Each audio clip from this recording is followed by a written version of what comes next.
এখন আমি একটি গহীন জঙ্গলের মধ্যে, উদ্দেশ্য ব্লুবেরি পিক করা।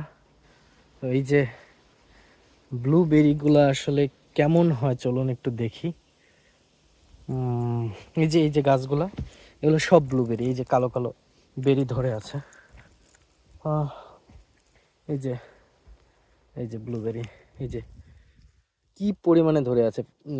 মানে এখানকার যারা স্থানীয়, দ্যাট মিন্স ফিনিশরা, ওরা কিন্তু এই জঙ্গলে উঠছে আসে, এসে কিন্তু এই বেরিগুলো ওরা পিক করে নিয়ে যায়। এবং এই বেরিগুলাই যখন ওরা বাজারে বিক্রি করে কিংবা বিভিন্ন সুপার শপগুলোতে যে বিক্রি হয়, এই বেরিগুলাই এগুলা বিক্রি হয় কিন্তু মোটামুটি 7 ইউরো 8 ইউরো কেজিতে।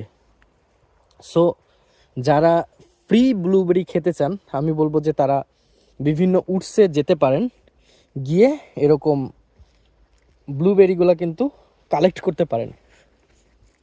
তো ধন্যবাদ।